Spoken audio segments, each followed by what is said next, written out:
ప్రేక్షకులకి ఆ లలితాంబిక అమ్మవారి యొక్క అనుగ్రహం పరిపూర్ణంగా కలగాలని మనస్ఫూర్తిగా కోరుకుంటూ మనం ఈరోజు చెప్పుకోబోయేటువంటి టాపిక్ ఏమిటి అంటే, మనకి రాబోయే సోమవారం 25వ తేదీ పౌర్ణమి హోలీ ఉంటూ ఆ రోజు చంద్రగ్రహణం ఉంది.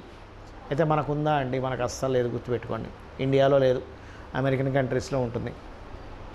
అమెరికన్ కంట్రీస్లో ఉండేవాళ్ళు కూడా ఏమైనా భయపడాలా? చాలామంది అమ్మో గ్రహణం అండి, ఏమీ కాదు, గుర్తుపెట్టుకోండి. గ్రహణాన్ని మన మహర్షులు ఏ కోణంలో చెప్పారో మనం ఏ కోణంలో అర్థం చేసుకుంటున్నాం. గ్రహణం అంటే మనం భయపడుతున్నాం, భయపడమని చెప్పలే ఎక్కడ గ్రహణం గురించి. గ్రహణం ఒక అద్భుతమైన యోగము అని చెప్పారు. దేనికంటే అద్భుతమైన యోగము? మరి గుళ్ళు ఎందుకు మూసేస్తున్నారు అంటే, అది శాస్త్రోక్తంగా ఆ గ్రహణ సమయంలో ఆలయం మూసి మనకి మన గురువులు ఇచ్చిన మంత్రం ఏదైనా ఉంటే, బీజాక్షర మంత్రం ఏదైనా ఉంటే చేసుకున్నట్లయితే పునశ్చరణ జరుగుతుంది. అంటే ఒక 10 ఏళ్ళగా ఒక మంత్రం చేస్తున్నాడు ఒక వ్యక్తి, గాయత్రి జపమే చేస్తున్నాడు, కొన్ని లక్షలు చేసేస్తుంటారు. అప్పటికి ఆ గ్రహణం రోజు చేసింది ఎన్ని రోజులు చేసిన ఫలితం వచ్చేస్తుంది మళ్ళీ. అలాగే మా గురువుల దగ్గర ఎటువంటి మంత్రము తీసుకోలేదంటే ఏం చేయాలి? శ్రీమాత్రే నమః లేదా ఓం నమో నారాయణాయ, ఓం నమ శివాయ, అద్భుతమైన ఫలితం ఇస్తుంది, గుర్తుపెట్టుకోండి.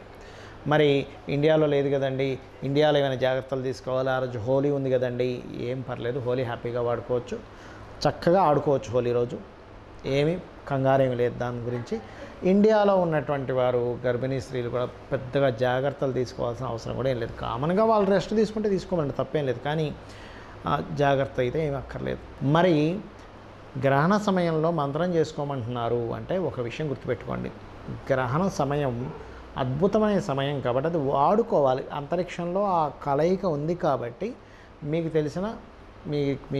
తెలిసిన మంత్రము, లలిత సహస్రనామాలు, విష్ణు సహస్రనామాలు, ఇందాక నేను చెప్పినటువంటివి ఏవైనా సరే హ్యాపీగా చేసుకోవచ్చు. మరి ఇదేమైనా రాసుల మీద ప్రభావం ఉంటుందా అంటే, ఒక 40 రోజులు మాత్రం స్వల్ప ప్రభావం ఉంటుంది, ఎక్కువ కాదు కానీ స్వల్పం ఉంటుంది. అందులో వేటికి బాగుంది వేటికి బాగాలేదో కూడా చెప్తాను. మేషం వారికి 6లో మంచి ఫలితాలు ఇస్తాడు, 6లో గ్రహణం కాబట్టి, ఎందుకంటే కన్యారాశిలో కదా జరుగుతుంది గ్రహణం కాబట్టి. మరి వృషభం వారు కొంచెం యుఎస్ కంట్రీస్లో ఎవరైనా గర్భిణీ స్త్రీలు ఉంటే వాళ్ళు కొంచెం జాగ్రత్తగా ఉండండి. వాళ్ళు కొంచెం ఏమీ లేదు, భయం కంగారక్కర్లేదు, గుర్తుపెట్టుకోండి. చక్కగా గణపతిని తలుచుకుంటూ రెస్ట్ తీసుకోండి చాలు, అమ్మవారే చూసుకుంటుంది, గణపతే చూసుకుంటాడు.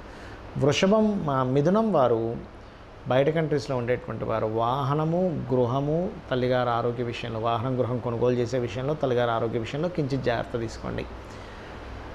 కర్కాటకం వారు అగ్రిమెంట్స్ రాసే విషయంలో జాగ్రత్త తీసుకోండి, బట్ కర్కాటకం వారికి కూడా మంచిదే, 3లో గ్రహణం మంచిదే, కొంచెం ఈ జాగ్రత్త కూడా తీసుకోండి. సింహం వారు మాత్రం మనీ ట్రాన్సాక్షన్స్ విషయంలో జాగ్రత్త పడండి, ఇవ్వకండి, తీసుకోకండి దయచేసి.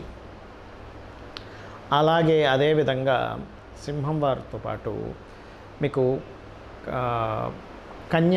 కన్యలోనే గ్రహణం పడుతుందిగా, వీరు దానం ఏమి వెళ్ళ కూడా చెప్తాను. ఎందుకంటే కన్యారాశిలో హస్త నక్షత్రంలో గ్రహణం పట్టేటప్పుడు హస్త, దాంతోపాటు మరొక 2 చంద్ర నక్షత్రాలు ఏమిటి, రోహిణి, శ్రవణం, వీరు దానం ఇవ్వాలి.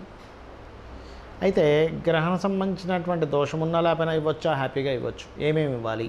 బియ్యము, గోధుమలు, ఉలవలు మరియు అదేవిధంగా మినుములు దానంగా ఇవ్వండి. దీంతో పాటు గుర్తుపెట్టుకోండి, నెయ్యి, ఒక గిన్నెలో చక్కగా నెయ్యి వేసి ఇవ్వండి. సూర్యప్రతిమ, చంద్రప్రతిమ వెండివి ఇవ్వచ్చు, చిన్న చిన్నవి, అదేం పెద్ద కాస్ట్ ఏమి ఉండదు. ఒక నాగప్రతిమ. ఏమంటే నేను ఇవన్నీ ఇవ్వలేనండి, నాకు ఆర్థికంగా చాలా ఇబ్బంది ఉంది, ఏమి టెన్షన్ పడకండి.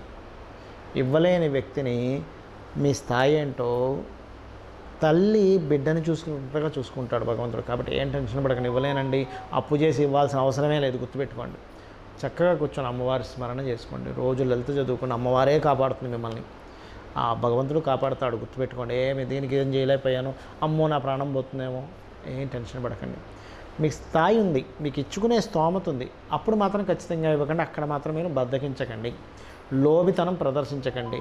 నేను దాచేసుకుంటే ఈ 500 మిగిలిపోతాయి, ఈ 1000 రూపాయలు మిగిలిపోతాయి కాదు, అది మీరు ఇవ్వడం ద్వారా మీకు పుణ్యం వస్తుంది, మీకు ఆటంకం వదులుతుంది. ఇవ్వలేని వారి గురించి నేను మాట్లాడుతున్నా. తులవారు ఇన్వెస్ట్మెంట్స్ పెట్టే విషయంలో జాగ్రత్తగా ఉండాలి. వృశ్చికం వారు బాగుంటుంది, లాభంలో గ్రహణం అంటే వ్యాపార అభివృద్ధినిస్తుంది. ధనస్సు వారు ఉద్యోగ అభివృద్ధినిస్తుంది ఈ గ్రహణం. మకరం వారు కాస్త తండ్రి గారు ఆరోగ్య విషయంలోని లాంగ్ జర్నీ చేసేటప్పుడు కొంత జాగ్రత్తగా ఉండాలి ఈ గ్రహణం వల్ల. మరి కుంభం వారికి అష్టమ గ్రహణం మంచిదే, కాకపోతే కొంచెం యాన్స్ట్రస్ ప్రాపర్టీస్ విషయంలో చిన్న స్ట్రెస్ ఇస్తాడు అక్కడ. పొరపాటును కూడా మీన రాశి వారు ఈ గ్రహణం వల్ల ఈ 40 రోజులు వివాహ సంబంధించిన లావాదేవీలు, పార్ట్నర్షిప్ సంబంధించిన లావాదేవీల విషయంలో చాలా జాగ్రత్తగా ఉండండి, ఇది గుర్తుపెట్టుకోండి. మరి ఈ గ్రహణం ఉంది కదా, ఇండియాలో కాకుండా వేరే దేశాల్లో ఉంది కదా, అక్కడ పట్టు స్నానము, విడుపు స్నానము చేసుకొని పర్టికులర్గా నేను ఏదైనా సమస్యకి మంత్రము, చాలామందికి ఒకటే అప్పులు ఉన్నాయి, ధనం రావట్లేదు, ఇది మేజర్గా ఉంటుంది. దానికి ఒకటే చెప్తాను, గుర్తుపెట్టండి. ఓం అపర్ణాయై నమః, ఓం సంపత్కరీ సమారూఢ సింధుర వ్రజసేవితాయే నమః. ఇది చేసుకోండి, మీ అప్పులు తీరుతాయి. ఎందుకంటే 6వ స్థానం న్యాచురల్ 6th హౌస్లో జరుగుతున్నటువంటి గ్రహణం ఇది. అప్పు స్థానం న్యాచురల్ 6th హౌస్ అనేది అప్పులు బుధరాశిలో జరుగుతుంది. ఇది ఇలా జరుగుతున్నప్పుడు అప్పులకు సంబంధించిన మంత్రం చేస్తే ఇంకా బ్రహ్మాండంగా పనిచేస్తుంది ఈ మంత్రం అనేటువంటిది. శ్రీమాత్రే నమః.